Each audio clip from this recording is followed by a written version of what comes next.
श्री श्री 108 की स्वरूप जी महाराज जी के चरणों में कोटि कोटि प्रणाम व आप सभी को मेरा सप्रेम प्रणाम। भाइयों और बहनों, आज का हमारा टॉपिक है चिंता नहीं चिंतन करो। तो इस पॉइंट को समझने के लिए कुछ बातों को हमको समझना होगा कि क्यों हम चिंता ना करें और क्यों हम चिंतन करें, चिंता करने से क्या नुकसान है और चिंतन करने से क्या फ़ायदे हैं। कुछ बातों को हमें समझना होगा कि जब भी कोई हमारे जीवन में कोई भी प्रॉब्लम आती है तो हमको चिंता होने लग जाती है कि ऐसा क्यों हो गया, अब क्या करे क्या ना करे, इस तरह से फिक्र होने लगती है। तो पहले तो इस बात को एक्सेप्ट करना होगा कि जब तक जीवन रहेगा, जैसे एक सागर में लहरें उठती है गिरती है, एक के बाद एक लहर आती रहती है, अगर उसमें लहर नहीं उठ रही है तो इसका मतलब वो सागर ही नहीं है। तो ऐसे जब तक जीवन ये चलता रहेगा, इसमें कभी सुख की कभी दुख की लहर तो उठती रहेगी, उठेगी भी और गिरेगी भी, परिस्थितियां आएगी भी और आई हैं तो वे जाएंगी भी। तो इस बात को स्वीकार करने लेना चाहिए कि सुख दुख तो आएंगे, लेकिन आए हैं तो जाएंगे भी, प्रॉब्लम आई है तो वो तो जाएगी भी। और सेकेंडली इस बात को समझना चाहिए कि कोई भी प्रॉब्लम अपने आप में इतनी बड़ी नहीं होती है जितनी हम इसको चिंता करके बड़ी बना देते हैं। हमारा फर्ज क्या बनता है कि कोई भी प्रॉब्लम आई है तो उससे निकलने का हमको हल ढूंढना होता है और उस पर हमको काम करना होता है। लेकिन जब हम चिंता करने लग जाते हैं तो 90% तो जो हुआ ही नहीं है वो हम सोच कर हम चिंता करने लग जाते हैं, आगे की सोच कर। ये आई है प्रॉब्लम, अब हम क्या करेंगे, ऐसा हो जाएगा तो ये हो जाएगा, फिर हम क्या करेंगे, ऐसे आगे की सोच कर हमारा क्या हो जाता है, बुद्धि जो है वो फेल हो जाती है डर में और घबराहट में। जब हम चिंता की स्थिति में होते हैं तो आगे की नेगेटिविटी की सोचकर डर के मारे घबराहट के मारे हमारा दिमाग सोचना बंद कर देता है, दिमाग फेल हो जाता है, मन जो है वो निराशा से भर जाता है। दिमाग भी फेल हो गया, मन भी निराशा से भर गया तो तन की तो हिम्मत अपने आप खत्म हो जाती है। तो फिर ना तो हम उस समस्या के लिए हल कुछ सोच पाते हैं और ना ही कुछ उस पर एक्शन ले पाते हैं। तो बजाय चिंता फिक्र करने के, चिंता जो है वो प्रॉब्लम को और बढ़ा देती है। तो हमको क्या सोचना चाहिए, उस समय विचार करना चाहिए कि आई है प्रॉब्लम तो जाएगी भी। तो ऐसा तो नहीं है कि इससे पहले कभी प्रॉब्लम कोई आई नहीं थी, प्रॉब्लम पहले भी आई थी और सबके साथ आती है और तो जाएगी भी। लेकिन हमको इस पर विचार करना होगा कि क्या रास्ता ढूंढना होगा। इसके लिए हमको दिमाग शांत करना होगा। दिमाग शांत होगा तभी हम विचार कर पाएंगे, तभी हमारी बॉडी में एनर्जी आएगी, तन में शक्ति आएगी। पहले उसका हल ढूंढेंगे विचार करके, फिर उस पर एक्शन लेंगे। लेकिन हम चिंता फिक्र करने लग जाते हैं तो हमारी बुद्धि भी फेल हो जाती है, हमारा तन भी फेल हो जाता है, हमारा मन भी फेल हो जाता है। जैसा कि हम देखते हैं कि जैसे जब अर्जुन के सामने प्रॉब्लम आई, जीवन में समस्या आई, जब महाभारत का युद्ध, तब उसको युद्ध की स्थिति में उसकी ऐसी स्थिति हो गई, क्या कह रहे हैं कृष्ण को कि मेरी तो बुद्धि भी काम नहीं कर रही है, मेरा तो सब कुछ, मैं हारा हुआ सपनों को मान रहा हूँ, मैं तो भीख मांगकर खाने को तैयार हूँ, लेकिन मैं युद्ध नहीं करूँगा मेरे हाथ से तो। जबकि इतने श्रेष्ठ वर्ल्ड के बेस्ट धनुधर थे, लेकिन क्या कह रहे हैं कि मेरे हाथ से तो धनुष छूटा जा रहा है। बुद्धि इतने तेज दिमाग होने के बाद, इतने बलवान होने के बाद भी उनकी बुद्धि फेल हो रही थी और तन में शक्ति खत्म हो रही थी, क्योंकि फिक्र कर रहे थे, चिंता कर रहे थे सोच कर। लेकिन जब कृष्ण भगवान ने उनको ज्ञान दिया कि तू तेरा कर्तव्य कर, बस तू मेरा स्मरण करते हुए मेरा कर्तव्य कर, तो उसके बाद तेरे को चिंता करने की जरूरत नहीं है। क्या कहते हैं, मामेकम शरणम व्रज, सर्वान धर्मान परित्यज्य मामेकम शरणम व्रज। यानी कि तू और ऊपर नीचे आगे पीछे की सोचना बंद करके एक मेरी शरण ले ले। मेरी शरण लेने का मतलब क्या हुआ कि कर्तव्य तो अपना करना है। जब हमको ये इंद्रियां मिली है, ज्ञान इंद्रियां मिली है, कर्म इंद्रियां मिली है, तो ये कुछ ना कुछ करने के लिए मिली है।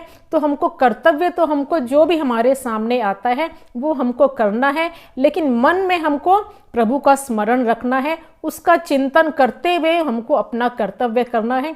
जब हम आगे पीछे की सोचते हैं तब हम घबरा जाते हैं। जैसे कि शिवाजी महाराज की एक कथा आती है कि जब शिवाजी महाराज लड़ रहे थे, निरंतर वे अपने जीवन में युद्ध लड़ते रहे मुगलों के साथ मराठा को आज़ाद करवाने के लिए। लेकिन एक बार ऐसी परिस्थिति आई कि वे बिल्कुल अपने आप को हारा सा महसूस कर रहे थे, बिल्कुल थक गए थे, निराशा से भर गए थे और अपने गुरु की शरण में गए और उन्होंने कहा कि मैं तो अब युद्ध नहीं कर सकता, मैं मराठा के लिए कुछ नहीं कर सकता, मैं तो अब हार गया। तो उसके गुरु महाराज ने कहा कि तुम सिर्फ युद्ध करो, तुम अपने लिए नहीं लेकिन तुम मेरे लिए करो, तुम अपने लिए नहीं लेकिन मेरे लिए तो युद्ध करोगे। तो कहा हाँ मैं आपके लिए युद्ध करूँगा। तो जब ऐसा गुरुजी ने कहा तब वे पूरी एनर्जी से फिर से भर गए और फिर से युद्ध करने लगे। तो पहले भी युद्ध कर रहे थे, अब भी युद्ध कर रहे हैं। फर्क सिर्फ इतना आया कि पहले उन्होंने सारी मराठा की जिम्मेवारी अपने सर पर ले रही थी, अब सारी जिम्मेवारी गुरु को सौंप दी, सारी चिंता गुरु को सौंप दी कि क्या होगा क्या नहीं होगा, बस मुझे लड़ना है, कर्तव्य करना है। जब सिर्फ इतनी भावना को लेकर युद्ध करने लगे तो फिर ताकत से भर गए। तो हमको भी जो भी परिस्थिति आती है उस परिस्थिति के अनुसार जो भी हमारा कर्तव्य बनता है, जो भी समस्या का हल बनता है, उस पर हमको एक्शन लेना है बजाय चिंता करने की। चिंता हमको परमात्मा पर सौंप देनी है। क्यों? क्योंकि जिसने दुनिया बनाई है वो दुनिया की संभाल हर वक्त कर रहा है, सब कुछ उसकी नज़र में है, उसकी नज़र से कुछ बाकी नहीं है। तो हमको अपनी बुद्धि को स्थिर रखते हुए समस्या का हल ढूंढना है और समस्या पर जब एक्शन लेना शुरू कर देंगे, एक्शन लेते ही वो समस्या का साइज छोटा होता चला जाएगा। चिंता करेंगे तो समस्या का साइज बड़ा हो जाएगा और उस पर विचार करके उस पर एक्शन लेंगे। हालांकि अभी तक प्रॉब्लम सॉल्व नहीं हुई है, लेकिन जब उस पर एक्शन लेने लग जाते हैं तभी उसका समस्या का साइज छोटा होता चला जाता है। जब हम सिर्फ इतना विचार कर लेते हैं कि परमात्मा हर पल हमारे साथ है, जब हम इस बात को भूल जाते हैं, परमात्मा तो भगवान तो हमारे साथ हर पल है ही, उसने दुनिया बनाई है, दुनिया वो चला रहा है, लेकिन हम डर से घबराहट से भर जाते हैं जब हम इस बात को भूल जाते हैं कि वो हमारे साथ है, वो हर पल हमारे साथ है। एक भक्त का भी दृष्टांत आता है। एक बार एक भक्त था, बड़ा ही धनवान था, सब कुछ सुख वाली स्थिति थी उसकी। एक बार उसने अपने भगवान से पुकार की कि प्रभु मैं जानता हूँ आप हर वक्त मेरे साथ हो, लेकिन कुछ मुझको ऐसा एहसास तो कराओ, कुछ मुझको ऐसा सबूत तो दो कि जिससे मेरे को यकीन हो जाए कि हाँ आप हर पल मेरे साथ हो। तो उस दिन प्रभु ने उसको दर्शन दिया सपने में और कहा कि तुम सबूत देखना चाहते हो तो देखना कि तुम रोज मंदिर जाते हो, कच्चे रास्ते से होकर तुमको मंदिर जाना पड़ता है, तो तुम देखना कच्चे रास्ते पर पीछे मुड़कर तुमको 2 नहीं 4 कदमों को निशान मिलेंगे, 2 तुम्हारे और 2 जो होंगे वे मेरे होंगे। तो तुमको सबूत मिल जाएगा कि मैं तुम्हारे साथ साथ हूँ। तो वही हुआ। जब अगले दिन वह जाने लगा मंदिर की तरफ तो उसने पीछे मुड़कर देखा कि 4 कदमों के निशान साथ साथ हैं। तो बड़ा खुश हुआ कि प्रभु मेरे साथ साथ है, और यही क्रम कई दिनों तक चलता रहा। लेकिन एक बार वैसे एज यूजुअल जैसे हर के जीवन में समस्या आती है, उसके जीवन में भी उसके व्यापार में बड़ा उतार चढ़ाव हुआ, बड़ा उसको नुकसान हुआ। तो जो लोग उसका साथ देने वाले थे उन्होंने भी उसका साथ छोड़ दिया, उस पर से विश्वास हटा लिया, तो सब ने साथ छोड़ दिया। लेकिन वह अपनी रूटीन में चल रहा था, बड़ा दुखी था और ऐसे ही रोज मंदिर जाया करता था। लेकिन एक बार उसके आश्चर्य का ठिकाना नहीं रहा, उसका दुख और बढ़ गया जब उसने देखा कि वह मंदिर जा रहा है। पीछे मुड़कर देखा तो 4 की बजाय 2 कदमों के निशान थे। तो वह जब दुनिया उसका साथ छोड़कर चली गई तब वो इतना दुखी नहीं हुआ जितना वो ये सोचकर दुखी हुआ कि इस दुख के समय में तो प्रभु ने भी मेरा साथ जोड़ दिया, अब 4 नहीं 2 कदमों के निशान है। तो वो बिल्कुल दुख से भर गया। दुनिया वाले छोड़ गए थे तो वह इस बात को के लिए तो तैयार था कि संसार है, संसार की तरह वे व्यवहार करेंगे, लेकिन इस समय में मेरा भगवान ने भी साथ छोड़ दिया, यह सोचकर वो और ज्यादा दुखी हो रहा था। लेकिन प्रभु भक्तों को दुखी देख नहीं सकते हैं। तो उस रात को उन्होंने सपने में प्रभु ने कहा कि मैं कहीं नहीं गया, जो 2 कदमों के जो निशान थे वो तेरे नहीं वो मेरे थे, क्योंकि तू बड़ा दुखी था, तू बड़ा समस्याओं से घिरा हुआ था, तुझे सहारे की जरूरत थी, तो उस समय मैं तुझको गोद में उठाकर चल रहा था। तो उस वक्त वे 2 निशान, पैरों के निशान, वो तेरे नहीं, वो मेरे थे। तो बड़ा दुख जो है उसका बिल्कुल समाप्त हो गया। तो ऐसे ही जब हम इस बात का अनुभव कर लेते हैं, प्रभु तो हमारे साथ हर वक्त है ही है, लेकिन हमारा हौसला जब डूब जाता है, जब हम सोचते हैं कि हम अकेले हो गए, तो इस बात का ख्याल रखें, इस बात का स्मरण रखें कि और कोई साथ दे ना दे, प्रभु हमारे साथ हर वक्त है। तो इस बात को रियलाइज करके रखेंगे तो हम घबराएंगे नहीं। किसी भी स्थिति में सुख आएंगे और दुख जाएंगे। ऐसा नहीं है कि हम प्रभु का भजन कर रहे हैं, चिंतन कर रहे हैं तो समस्याएं नहीं आएंगी, लेकिन फर्क क्या रहेगा कि ज्ञानी काटे ज्ञान से, मूर्ख काटे रोए।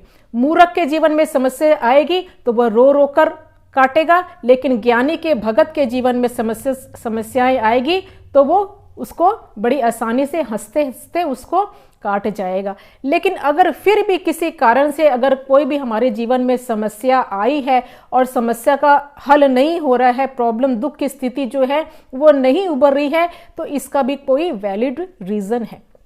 ऐसे ही नहीं कुछ भी होता है, किसी ने जो कुछ भी होता है उसके पीछे कुछ ना कुछ कारण होता है। क्या कारण है हम हर वक्त परमात्मा की नज़र में, जैसे कि पारा होता है, पारा जो अगर पारा हम खा ले तो वो एक जहर की, विष की तरह काम करता है, मृत्यु हो सकती है। लेकिन वही पारा कुछ ऐसे 17-18 स्टेजेस, बड़ी स्ट्रांग, बड़ी हार्श प्रोसेस से वो पारा जब निकलता है, बड़ी स्ट्रांग, बड़ी पेनफुल प्रोसेस के थ्रू, और बड़ा टाइम लगता है कि वही पारा जो इन प्रोसेस के थ्रू, इन स्टेजेस से होकर जब निकलता है, तो वही पारा जो विष की तरह काम कर रहा था, वही पारा जीवनदायक बन जाता है, अमृत के समान बन जाता है। और लेकिन ऐसे विष से अमृत बनने में, निखरने में उसको बड़ा तपना पड़ता है। तो ऐसे ही प्रभु हमको निखारना चाहते हैं, हमको आगे जीवन में आगे बढ़ाना चाहते हैं, हमारा कॉन्फिडेंस लेवल अप करना चाहते हैं, तभी वो समस्याओं को हमारे जीवन में भेजते हैं। क्योंकि जब तक हमारे जीवन में संघर्ष नहीं होगा हम निखर नहीं पाएंगे। इसीलिए वे हमको तपाते हैं, समस्याएं भेजकर, दुख भेजकर। लेकिन जब वो पारा इस प्रोसेस के थ्रू, इस प्रोसेस के दौरान गुजरता है, तो वो हर वक्त बड़े ही जो कुशल एक्सपर्ट होते हैं उसकी नज़र के सामने रहता है हर पल, क्योंकि वे बड़े एक्सपर्ट होते हैं, एक एक प्रोसेस को बड़े ध्यान से देखते हैं, उनकी ऑब्जर्वेशन में सारा काम, ये सारी क्रिया होती है। तो ऐसे ही जब भी हम समस्याओं में होते हैं, प्रभु सिर्फ इसलिए भेजते हैं कि वे हमको निखारना चाहते हैं, हमको जीवन में आगे बढ़ाना चाहते हैं, लेकिन हर वक्त हम उनकी नज़र में रहते हैं। तो जब इस बात का हम विश्वास रखेंगे तो हम घबराएंगे नहीं, और वही प्रॉब्लम जो इतनी बड़ी थी और वही छोटी बन जाएगी। तो इसीलिए हमको चिंता करके समस्या को बढ़ाना नहीं है, बल्कि चिंतन करके और हौसले के साथ हमको हर वक्त इस बात का ख्याल रखना है कि परमात्मा हमारे साथ है। क्योंकि श्री कृष्ण खुद कह रहे हैं कि माँ शुच अहम त्वाम सर्व पापेभ्यो मोक्षयिष्यामि माँ शुच, कि तू सब बातों को छोड़कर सिर्फ एक मेरी शरण ले ले, तू अपना कर्तव्य कर और चिंता मत कर। माँ शुच मतलब कि चिंता मत कर। तो प्रभु भी हमको आज्ञा दे रहे हैं कि कर्तव्य करो और चिंता मत करो। तो जो हमसे जो एक्सपेक्टेड है वही हमको करना है, प्रभु वाला काम हमको नहीं करना है। भगवान सर्वशक्तिमान है, वह हमारी चिंता कर रहे हैं तो हम क्यों करें। क्योंकि गुरु महाराज भी कहते हैं कि चिंता जो है वो चिता से भी ज़्यादा खतरनाक है। क्यों? क्योंकि चिता तो है वो मुर्दे को जलाती है और चिंता जो है वो जीवित को जलाती है। तो चिंता से सिर्फ नुकसान ही नुकसान है और चिंतन से सिर्फ फायदे ही फायदे हैं। जो चीज़ इतनी बड़ी समस्या जो इतनी बड़ी थी वही छोटी हो जाएगी। तो इसलिए हमको जीवन में हर वक्त जो है चिंता नहीं चिंतन करनी है और हम आगे बढ़ते जाएंगे, जीवन में अपने लक्ष्य को निश्चित प्राप्त कर लेंगे। जो भी कठिनाइयाँ आई है तो वे जाएंगे भी। बस इस बात का विश्वास रखें, भगवान पर विश्वास रखें, अपना कर्तव्य करते रहें, बाकी सब कुछ उस पर छोड़ दें तो जीवन बड़ा आसान और सहज हो जाएगा।